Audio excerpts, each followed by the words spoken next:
Bonjour à tous. Alors, hier sur ma page Facebook, vous avez choisi une de ces trois cartes avec l'oracle des maîtres ascensionnés.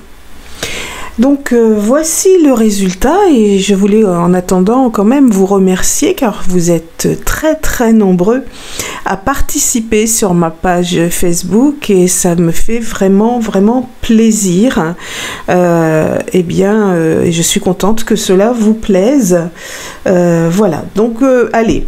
On ne fait pas durer plus longtemps le suspense. Alors, pour vous qui avez choisi la carte numéro 1, alors vous avez choisi la carte des guérisons. Alors, est-ce que on peut voir la carte de la guérison énergétique. Alors, le message, il est délivré par Merlin. La situation qui vous préoccupe, elle concerne la guérison énergétique et vous possédez la capacité de guérir avec les mains, les pensées et le cœur.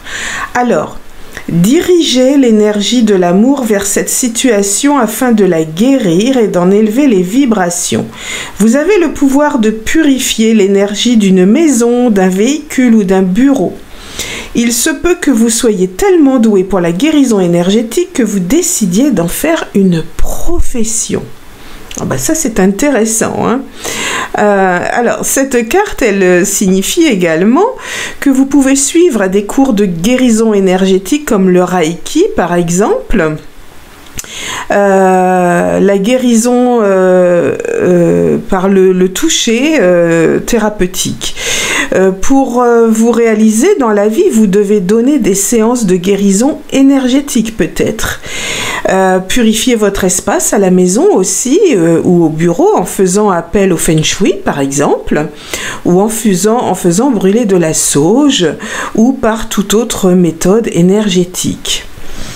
Avec cette carte, elle nous dit aussi que vous pouvez envoyer de l'amour à la situation ou à la personne qui vous préoccupe. Alors, évitez les situations, les lieux, les relations dont l'énergie est nocive et négative, hein. Le processus de guérison est enclenché et connaîtra une issue heureuse. Donc, voilà pour le message de la carte 1. Maintenant, on va passer au message de la carte numéro 2. Et là, vous avez choisi, eh bien, prenez les choses en main et c'est un message de Moïse. Donc, le message de Moïse nous dit que vous avez le pouvoir de rétablir et de changer le cours des événements. Il est temps de prendre les choses en main et de vous positionner en guide. Alors, commencez par décider ce que vous voulez. Ayez en tête exactement ce qui à vos yeux est acceptable et ce qui ne l'est pas. L'univers ne répond que lorsqu'on est certain de notre objectif et de nos intentions. Les maîtres ascensionnés vous soutiendront dans votre rôle de guide. Cette carte peut nous indiquer aussi de parler sincèrement et ouvertement de vos émotions. Prenez une décision plutôt que d'attendre passivement. Donnez-vous la permission de faire ce qui vous paraît être la bonne chose et n'attendez pas. Passez dès maintenant à l'action. Soyez votre propre figure d'autorité. Voilà pour la carte numéro 2. Maintenant, pour la carte numéro 3, eh bien, vous avez choisi cette carte de Saint François qui vous demande d'écouter votre cœur. Alors, eh bien, la réponse se trouve dans votre cœur. Cette carte signifie que vous pouvez croire en vos désirs les plus chers, même si pour l'instant rien n'indique comment les choses s'arrangeront.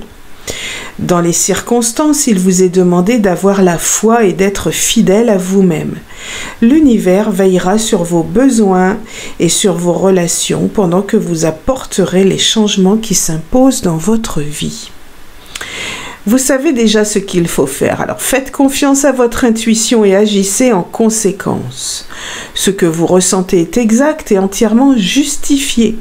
Vous vous sentez guidé vers l'introduction de changements positifs dans votre vie et vos sentiments et votre intuitions, pardon, sont l'instrument d'une véritable guidance divine. Voilà les amis pour la guidance et vos messages pour ce week-end.